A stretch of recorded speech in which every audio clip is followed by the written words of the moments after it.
Hello, everyone, and welcome to tonight's edition of Wine, Women, and Words. And joining me, as always, is the lovely Michelle. Hello. And tonight, our guest is Jillian Cantor, and we're going to be discussing her book In Another Time. So, thank you so much for joining us. Thank you for having me. You know, we have not done a round robin of what everybody's drinking in a while, and I feel like we need to fix this. So we have everybody drinking tonight. Jillian, what are you drinking? What wine do you have? Pinot Grigio. Oh, nice. Yeah. So I have, Rich only likes Moscatos. So whenever we buy wine, he always buys a Moscato. And so this is a mango Moscato.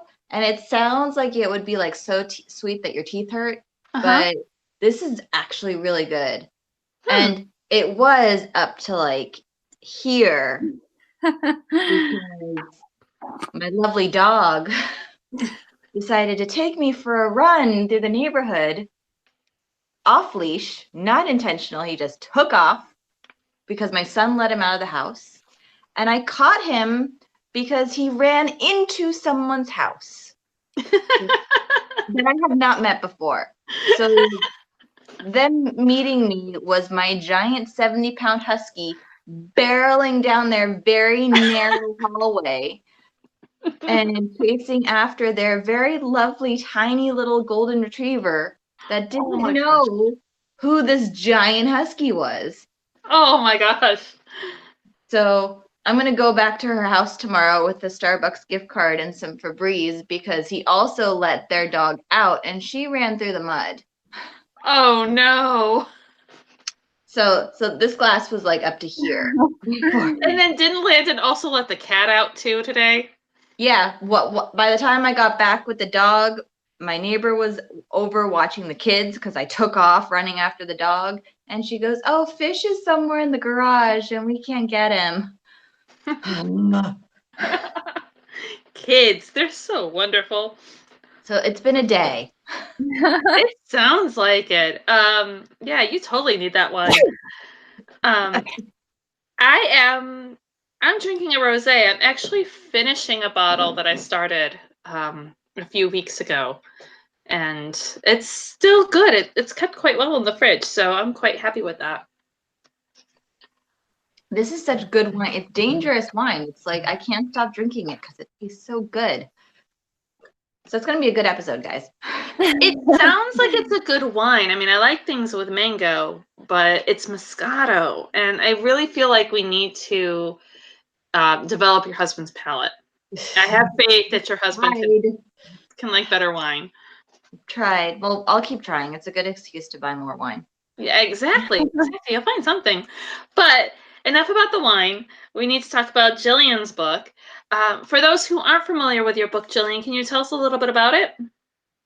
Sure. So In Another Time is a love story, and it takes place in Berlin in the 1930s when Hitler's coming to power, and also in Europe post-World War II. And it's narrated by Max, who is a Christian bookshop owner, and Hannah, who's a Jewish violin player. And they meet and fall in love in the early 1930s in Berlin. Max is narrating what happens to them as Hitler's rising to power.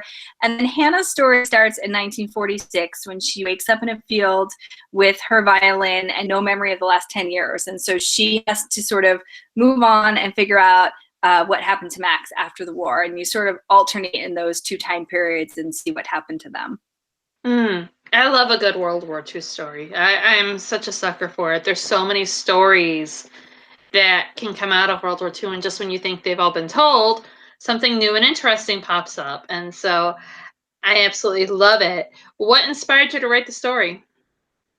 So my last novel, The Lost Letter, which is, I would say, even more of a World War II novel than this novel, In Another Time actually sort of skips World War II because you see the time period before World War II and the time period immediately after. And those are the 10 years that Hannah's missing. So you don't, eventually you find out why, but you don't ever see those years. But anyway, I had gone to speak to a Holocaust survivors group about my last novel, The Lost Letter. And I was supposed to be there talking about my book, but then the survivors started telling me their stories, and I was talking to all of them. And I had already sort of had the idea for setting a book as Hitler was rising to power, because I've always sort of been interested in why people left Germany at that time, or why they didn't leave Germany.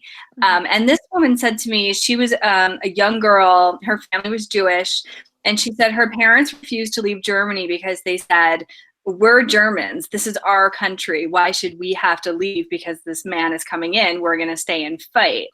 And that really resonated with me, and I realized that's the story that I wanted to write. And Another Time has sort of a supernatural, magical element to it. And part of what I wanted to explore was, what if someone had every option to leave Germany at that time, even this magical route out, and then they still decided to stay? And then, what would that be like? So that was sort of what drew me in at first. Mm-hmm. Mm-hmm. Well, I was researching this book and then your past stories, getting ready for the episode.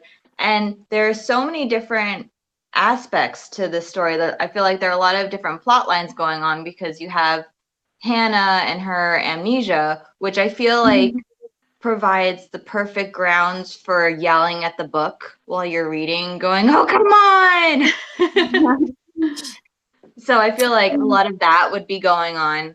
And then Max's secret. So you have like the mystery of Max and the mystery of why Hannah doesn't remember what happened, and then their love story. So you have a lot to weave together.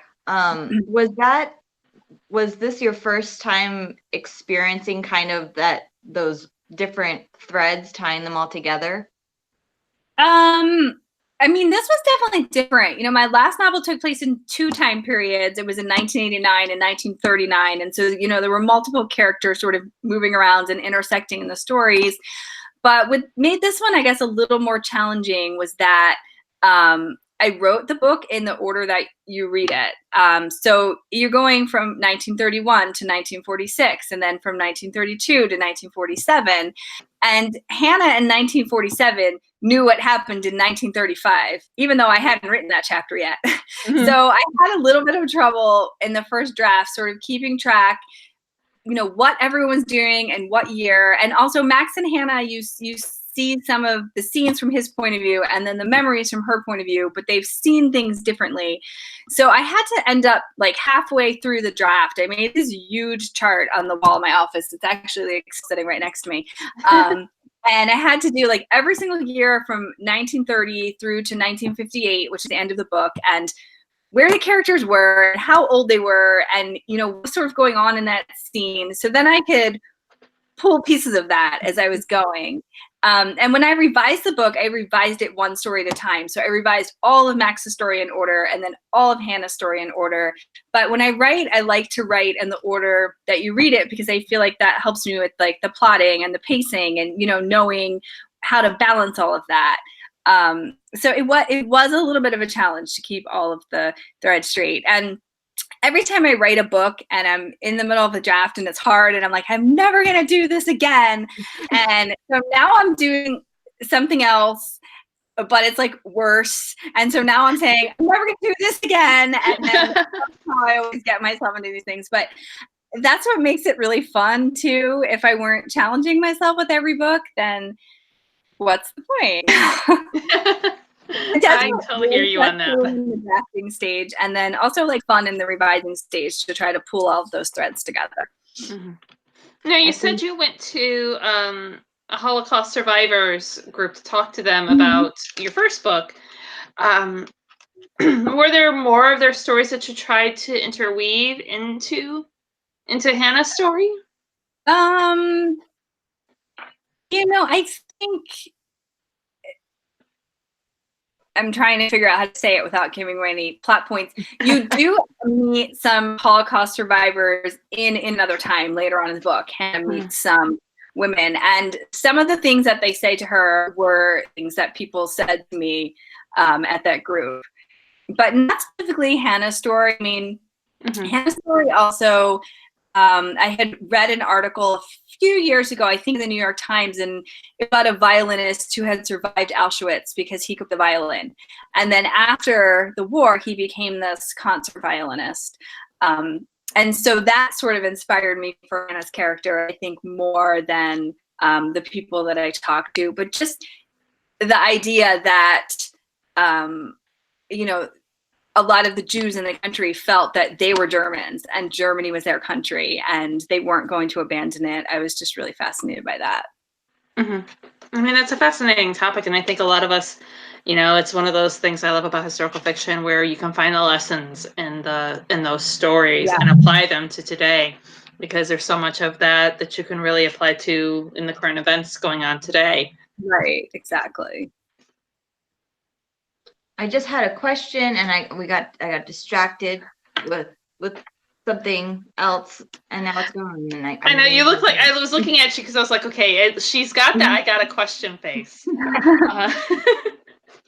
We know each other so well now. We're in each other's heads. Like, okay, I know she has a question, and well, I was thinking about what you were saying about setting up the chart so you can kind of keep track of your characters. And we had an author earlier in the year who did kind of a similar thing with a spreadsheet to, you know what was happening with the characters. And I just think that's brilliant. I love learning about people's processes and, you know, finding little nuggets where I go, ooh, I'm going to try that and see if that helps me out. Because, I mean, earlier, maybe yesterday, I think it was, Diane and I text each other and she goes, I'm currently in that phase where I feel like or I'm paraphrasing, but I'm currently in the phase where I feel like I'm a terrible writer and I shouldn't do this anymore. And I said, oh, me too. I'm in the stage of this book sucks. I'm not going to write this anymore. I'm at that stage too with the book I'm working on now. So I was just saying that to my family. It was funny because I was talking to a friend of mine who's, you know, writing his first book, and he's writing a children's book, and he's like, my writing's crap, and I don't know, you know, if anything will happen to it. I'm like, you know, I feel like you're not a real writer if at one point during a draft, during the process of writing the book, you don't think my book is crap, nobody's ever going to want to read this, why am I wasting my time on it? It's something that we all, I feel, go through. So many authors have said that. Yeah, and I mean, I think for me, I have to sort of like get through that bad draft and get to the end and then figure out how I'm going to revise it to make it good. I can't figure that out before I get to the end for whatever reason. And sometimes getting to the end just requires me to write a lot of bad words first. Like, really bad. That first draft, I'm learning, is so terrible. And I feel like for my first book, I completely forgot how bad my first draft was. And even my second draft, I think, was pretty crappy too, when I come to think about it now. But, you know, I have to keep reminding myself, first drafts are supposed to be terrible. Right. They're supposed to have all of the awful bits in it, but you find those nice gems because, yeah, the writing is in the rewrite. The rewrite is where all that magic happens, where you can pull and twist sentences. Sure. Yeah, I agree. And the last book that you did was also kind of centered around World War II. What is it? I mean, and I know you mentioned this one kind of like bookends World War II throughout the plot. What is it about that era that you think? I mean, obviously we know there are so many stories from World War II that are worth telling and sharing, and the stories that people create based on, you know, the stories that you hear from people like the group that you met with. For you, what is it about that time period that you think is so perfect for the storytelling? You know, I don't even feel like I meant to write the 2 books in a row about the World War II era, though. I mean, I also wrote an earlier book called Margot, which is about Anne Frank's sister, although it takes place in 1959, so it's it's after the war, but it's very much about the war. And I think I am drawn to it because there are so many stories and they're so relevant to today in so many ways. And I feel like people my age and people younger than me don't know them. And it's like important to keep telling them. My last book, I had gone to the Holocaust Museum in DC. I was in DC for a book event, actually for a young adult book that I wrote. That's a contemporary book, not historical at all. But I was there for an event, and I had a day off, and I went to the Holocaust Museum, and I spent like the whole morning in the resistance exhibit. So I knew I really wanted to write something about the women that were in the resistance, because I was just fascinated by the fact that they were so young and the fact that they were just these ordinary women who did these extraordinary things in extraordinary times. So it was just sort of that nugget that drew me into that story. The book I'm working on now that's going to be my next book is not set in World War II at all. It's historical, but it's not even remotely a World War II book. So I don't know that I'm like intentionally meant to do that. It just was sort of drawn into these particular pieces of stories, and I definitely would write in that time period again. I just think there's still so much to say, and so much of it is still really relevant to today. Mm-hmm, mm-hmm. Absolutely. Do you feel a little relieved though that you're getting to take a break from World War II? I don't know. No, I'm in the stage where I hate myself right now for writing this book. And that's right. Yeah. 95,000 words of this draft, and I'm still not done. And I just want to get to the end and revise it so I can figure it out. And so I think I actually said to my husband earlier, I'm writing a World War II book next time, and I'm going to structure it in a way I understand. And so I don't know that relief is what I'm feeling at the moment, but yes. I feel like I need to write something that I'm drawn to, that I'm emotionally connected to. And, those In Another Time and The Lost Letter, like there were pieces that I was just emotionally connected to. And that's the same for this story that I'm trying to tell now. And it's funny because I don't sit down and say like, okay, I'm going to set a book in this era, but then it happens. And everybody asks me that question. I mean, that's a really commonly asked question, and I get it because I am doing that, but I don't know that I'm intending to. Well, I think for a lot of authors, I think the topic kind of chooses you. I mean, not all the time, but I think for several authors, at least at one point for one book, it kind of just like falls in your lap where it's like, you will write about this. Yeah, I mean, sometimes it takes me like a year for it to fall in my lap, and I have a lot of false starts, but when I hit on the right one, I know, and it feels different. So I think that's true. It's almost like dating until you find the right book idea. Yeah.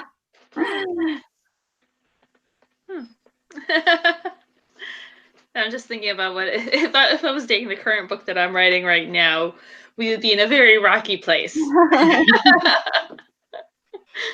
My first book, very happy marriage, long-term marriage. Love the first book. The second book, I'm struggling. But again, we're writers.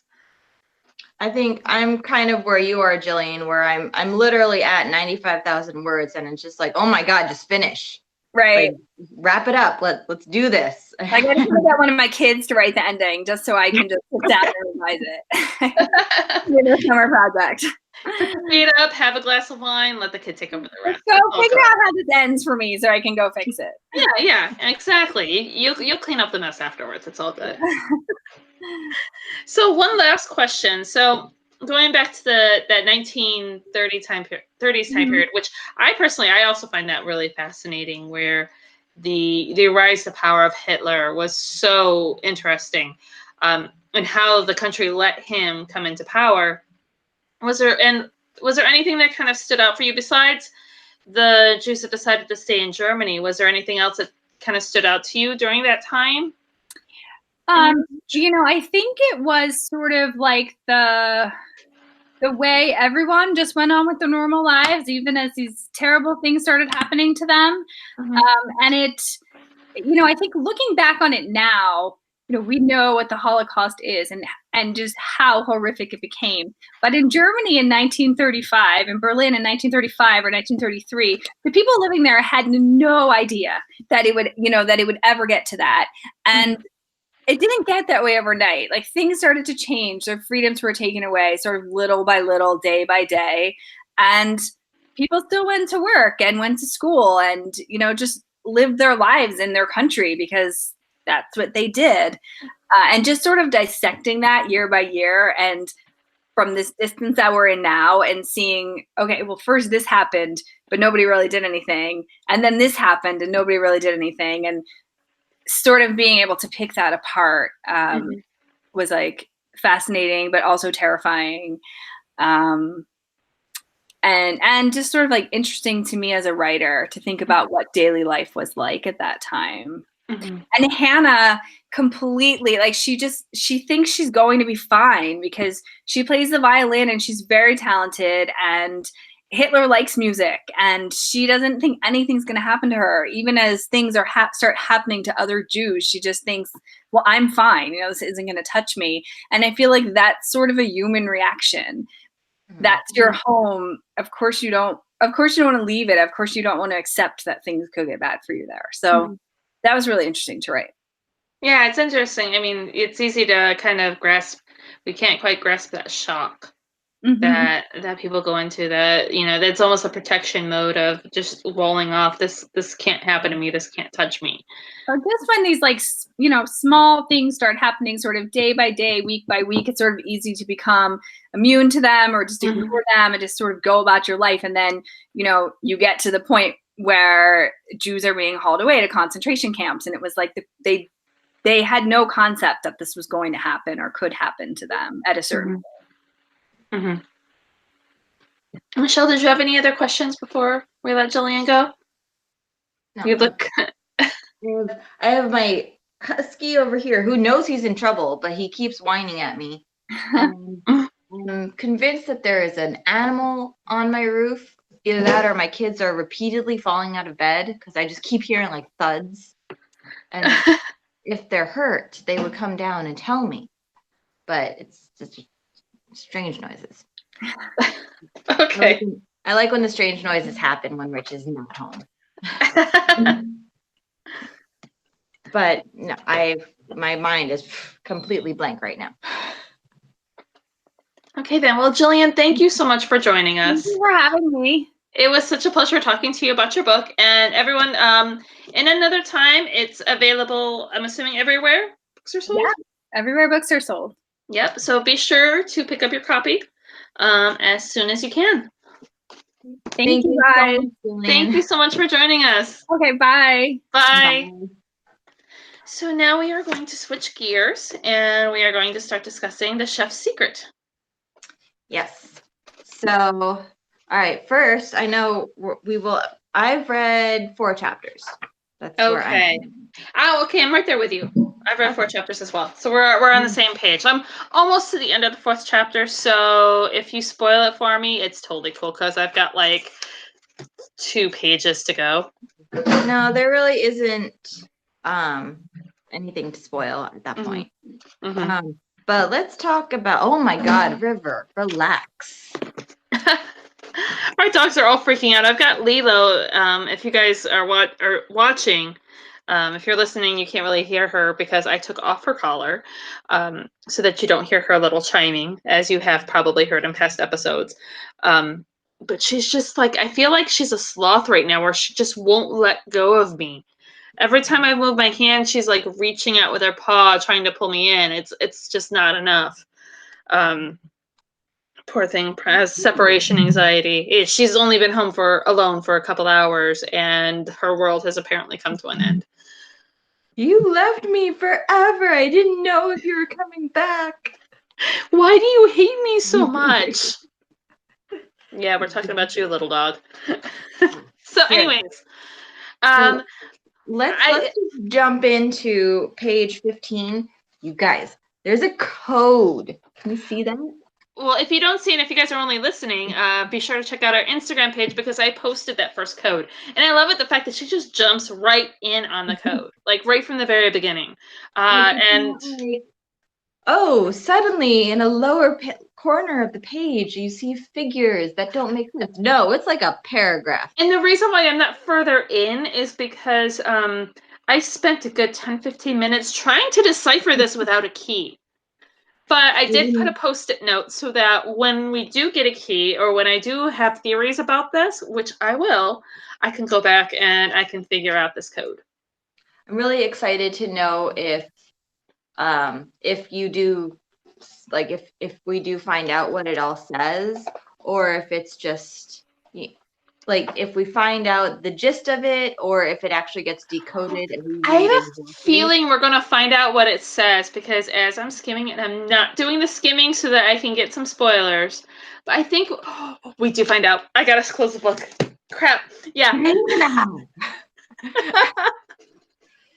We do find out the code. Dangerous. I too like to live on the wild side. So also, another thing about this book is I'm probably going to gain weight while I read it because can we not talk about so much amazing food? Well, I mean, it is called The Chef's Secret, so there's that. No, but still. It was so funny because she was talking about prosciutto pie, and I'm like, prosciutto pie? Yes. Why don't I know about prosciutto pie? Let me go look it up. And it was like, my family just called it like pie, or like the meat pie. And so I look it up, I was like, oh, I know that. We make that. That's a family recipe. When I think that was like at the end of one of the chapters where he's like, I just want my uncle to be, making me a prosciutto pie. I'm like, yeah, you do. I want him to make me a prosciutto pie. Dude, I feel like I'm going to make a prosciutto pie this weekend. I think that's going to be my Saturday cooking thing. And you guys are going to, if you follow us on Instagram, be prepared for lots of food pictures. Yeah, Just because saying. I mean, first of all, this cover is beautiful. Right? Oh, you got the hardcover? I got hardback. I got the paperback. But even still, the paperback is still gorgeous. I love that they kept the photos the same. Because, I mean, that is pretty. It is so pretty. And then, and I love, like, Lucrezia Borgia kind of made a little cameo appearance at one point. Like, she just walked by, and I was like, oh, hey, I know you. Hey, you. How's it going? I know who you are. River, you're fine. He's doing his like huffing barks. You know how dogs like or more sigh than bark. But I love this period of time in Roman history, and I don't know it that well. So this is going to be one of those research rabbit hole books. Oh, yes. Oh, yes. Next year, Ryan and I are going to Rome. So because we decided, okay, we're definitely going to do just Rome next year. I've been on a research rabbit hole when I should be writing and doing other things, researching visiting Rome and what we're going to do in Rome. And I feel like this book is just perfect timing because I can put all of that, oh my God, I need everything Rome into reading this book versus going down research rabbit holes. Well, you're probably going to find out like cool little, ooh, I never heard about that. I should check that out. When I go to Rome, I'm going to have to look this up. We're going to have to revisit The Chef's Secret while you're over there just to like confirm for ourselves certain things. I found out, so one of the travel things I found out about. Yeah. It's okay. We'll edit it out. It's all good. This is why we do podcast live. So one of the things I found out that you can do while you're visiting Rome is you can do cocktails. They have like this happy hour thing during the summertime where you can go and have cocktails at the Vatican and have a night tour of the Vatican Museum. And they do outside concerts as well. And I like, you need to do that. I know. I sent a link to my husband. I'm like, we are doing this. And he was like, oh, hell yeah. So I feel like this is totally gearing up for that. It is. It's like it's the pre-vacation research time, which is almost just as fun, if not more fun, than the Mhm. vacation itself. I know, and it's so bad because it's like I'm going to New Orleans in September, so that that trip I haven't really researched that much. I'm like, okay, I know some general stuff that I want to do, and I know who I want to see, um, and that's really all I've done for the travel for that. I've like picked out the hotels, possible hotels, been looking at the flights. I've been putting way more time into a trip that's like a little over a year from now than I have for the one that's coming up this year. Yeah, but you're basically there right now. I know. So it feels like I can get it out of my system. Um, I am really enjoying this book, though. I just feel that I haven't had more time this week to read as I've wanted to. Well, it's really interesting because I mean, prior to right now, I had never heard of Bartolomeo Scapi. Is he real? Is he a real person? Yes. Oh my gosh, I didn't know he was a real person. I did not skim, but I read the author's Don't give me name. that judgment look. Don't you judge me for skimming. I was doing research for the show. The things I sacrifice for us, Michelle, for Wine, Women, and Words, because I'm a total Dedication. giver. I'm devoted to our podcast. Oh, excuse me. That one stuck up on me. I basically just read the first sentence, but she says not much is known about Bartolomeo Scapi's life, save that he was born in the town of Demenza in northern Italy, less than a mile from the current Swiss border. And that he worked for a handful of cardinals and popes, and that he died on April 13th.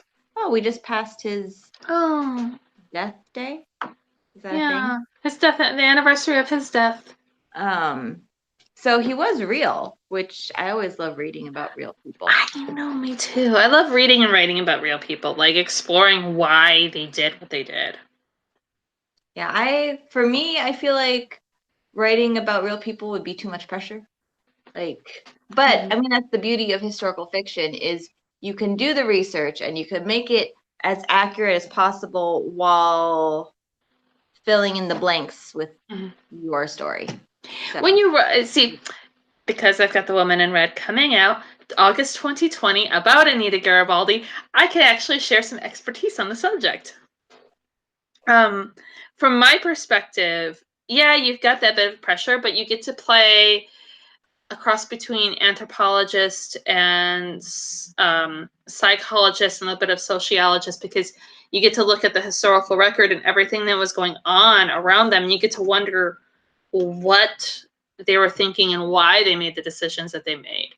And a lot of that, I went through a lot of that with Anita. Just why did she make this decision? Why did she do what she did? And what would, based on that, what would, explore those kind of feelings and those things about her. Way to go, Michelle. Way to take down that glass of wine. This is why we are friends. I had 2 little ice cubes in the bottom and I wanted them. Oh. So, because it was not in the fridge when I poured it. Except now I have to chew on ice. Okay, well, go ahead and put yourself on mute so that we don't have to hear you chewing on ice. It makes my editing world so much easier. Chew. It's done. We're good. Oh, okay. That was a quick chew. Kudos to you for that. It feels like it's been a while. Well, because we haven't had a discussion, because last week we had Greer on. No, last week we had too much Jane Pollock on, so we only did a half episode, which I still need to edit and get out to everybody. Yeah, so this is our first discussion in like 3 weeks, because the week before last we had Greer on, and that was our hour of just fangirling. Fangirling. Yeah, fangirling also feels like when we have Greer on, it's like catch up time, because it's the second time we've had her on, and it was just like with Greer, it's like instant friendship. You meet somebody, it's like when you meet someone and you're like, you are just my kind of weird. We are going to be friends whether you like it or not. I'm my friend. Yes, and Greer is a friend of the podcast, and so we got to catch up with her. It was like a lot of girl talk for that episode, I felt like. Broke a nail trying to catch the damn cat. You poor thing, you have had a day. You deserve another glass of wine. I'm gonna have one after the episode. I'm gonna pour another one and keep reading. Because on my trip back east in North Carolina, I was like, all right, I'm gonna stop buying books for a while. I'm not gonna buy books for a while. I'm gonna check them out from the library and read them and take them back because I don't need to be spending money on books. The library is right there. That's what libraries are for. And then I went to the bookstore the other day while I was killing time while River was getting groomed. And we went to the bookstore and oh, hey, so I bought one. So that lasted like all of a week and a half. Yeah, I get so many for review, and I'm sending you a bunch because you do get, periodically you get boxes full of books from me. I love boxes of books. Yes, and it was back, so I was going through. So when you end up on a review lists for books, sometimes you just don't need to buy books. And periodically I go in and I will buy something that I'm not on the review list for, so because I really want to read it and I want to support authors. And it was bad because when I was at Barnes and Noble, I have so many books on my to be read list that I almost bought one. I almost bought one of Alyssa's books, which it kind of bums me out because I've been doing a lot of the audiobooks. And the reason why I've been doing a lot of audiobooks is just because it's a great way for me to sneak in those books that I really want to read. And her first two books aren't on audio. And I almost bought one of her books and I was like, I'm not going to have time to read it anytime soon. I don't feel like it's fair to the book. If I buy this now, I'm going to wait until I have some more free time that I can squeeze this book in. But that's the thing about being a bookworm. There's so many books, you hardly ever have the time to be able to squeeze in other books. Well, I read, sorry, I heard something. I have hiccups too now, so excuse me if I hiccup in the middle of a sentence. We are a train wreck tonight, aren't we? I started reading this last week, and then I picked it up again last night to read a little bit more. And after maybe 2 chapters, I was like, all right, 4 chapters is a good stopping place for a discussion tomorrow night. So I'm going to stop this. I put that one down, and I picked up another one that I started reading. And I remember the days when when I preferred to only read one book at a time. Mm-hmm. And I remember that too. And now it's I think I have 4 books that I'm reading right now. And it's which one do I want to keep going? But I think the beginning chapters of The Chef's Secret, it's all like setting the stage. Mm-hmm, you have to get to know the characters because I feel like this is going to be a very more of an ensemble cast of people. Mm-hmm. I could be wrong, but I feel like there's going to be a lot of players, so we have to get to know them first because they all end in O and A and I and can get welcome confusing. to Italy. Yeah. And the settings, I mean, Giovanni, he goes into the Sistine Chapel at night, and the way that he describes it, it's so different to him. He's never seen it at night. Do you get to go into the Sistine Chapel at night when you go on that night tour? I think so. You get to be Giovanni. I get to see what he was talking about. I can't wait for that part. And it's and I was going to add something and say something because I'm reading technically 3 books if you count the audiobook as well. That doesn't count. That's an extra. Well, I'm not listening to any audiobooks. So yes, that counts because I did not count any audiobooks in mine. Yeah, I think that extra counts. That means I'm reading 3. But a book is going to be good when the number one criticism, the only criticism you see on, I want to say it was Amazon when I was looking at it and looking up some stuff on it was there's too much intrigue. which You just I made your book too good. Like, sorry. exactly. I mean, what kind of criticism is that? It's like saying, "I'm sorry, you added too much cheese to the lasagna." There is no such thing as too much cheese to a lasagna. Couldn't handle it. Nope. It's too good. It's too exciting. Too much intrigue. You made me stay up all night reading this, and it's just not fair to my real life. Could you imagine actually putting that into somebody's review? I'm sorry, I have to give this 2 stars because you made me stay up all night reading this. And I got fired from work because I was too late because I overslept. I was late to my own wedding because I stayed up late to finish reading your book. Somewhere out there, I'm sure there is a review like that.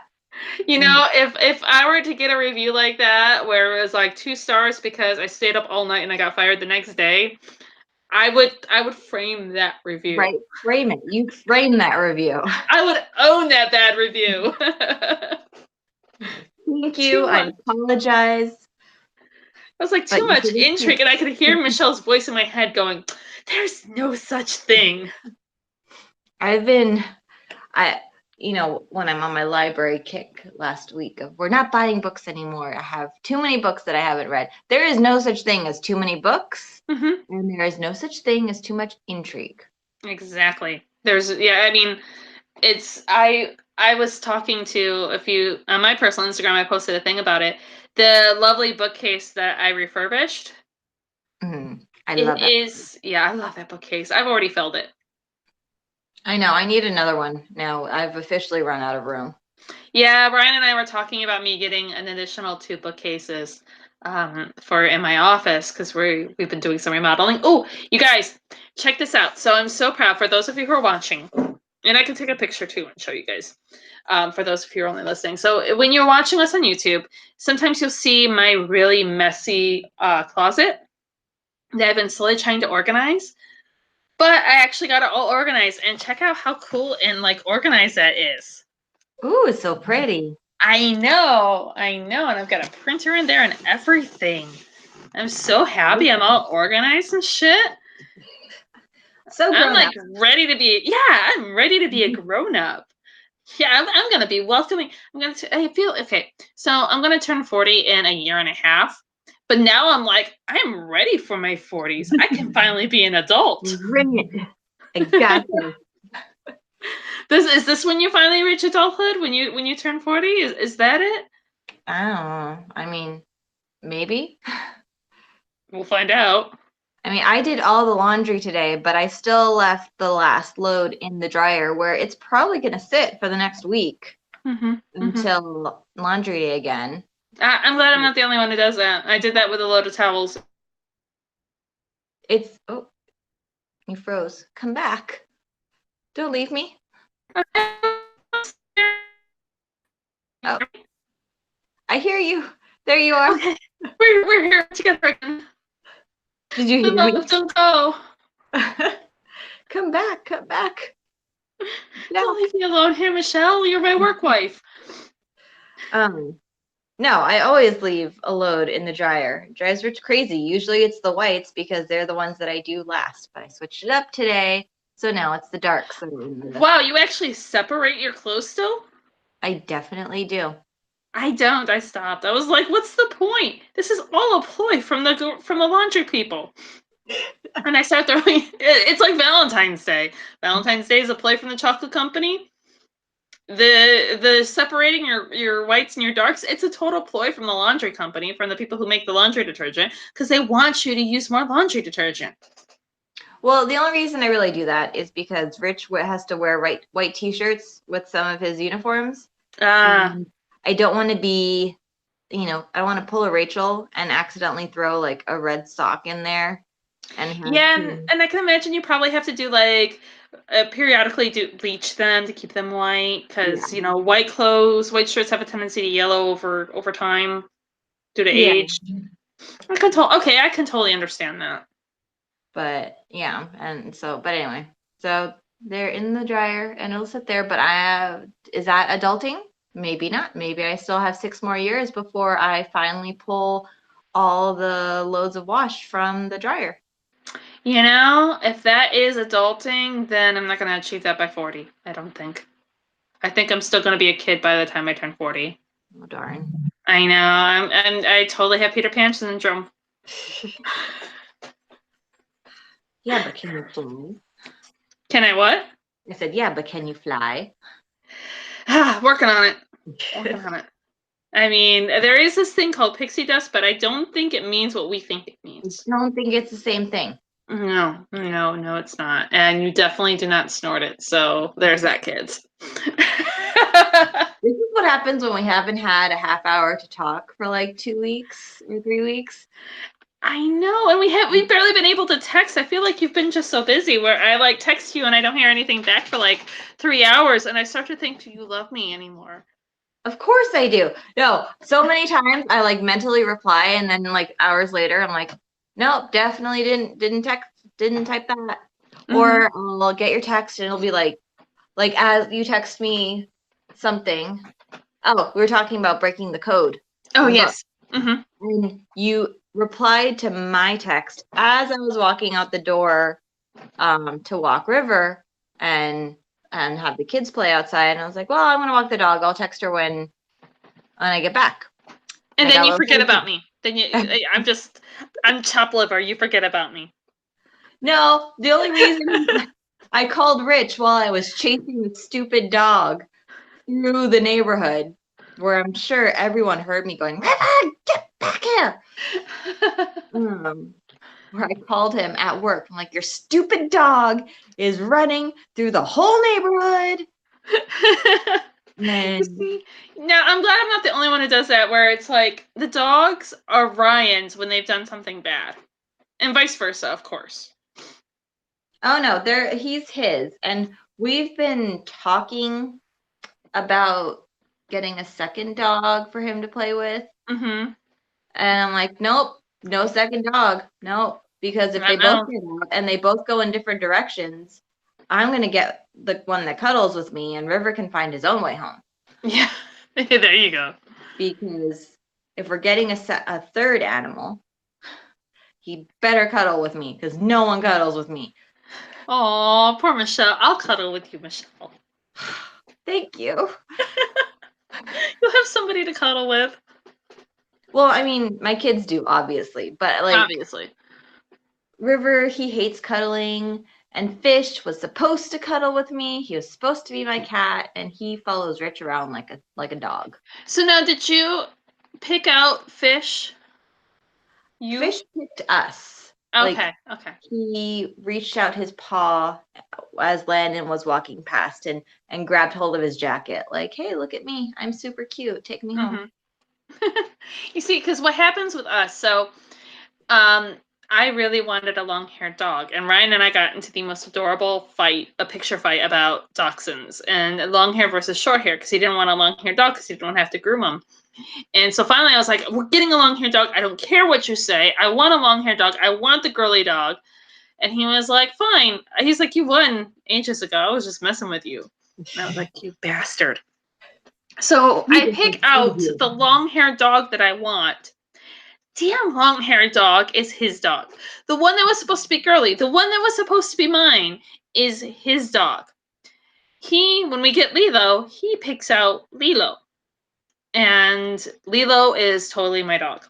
She is total mama's girl, totally girly dog, but she's got the short hair. I cannot put bows in her. Bizgig, I try to put a bow in her, and it's just pandemonium.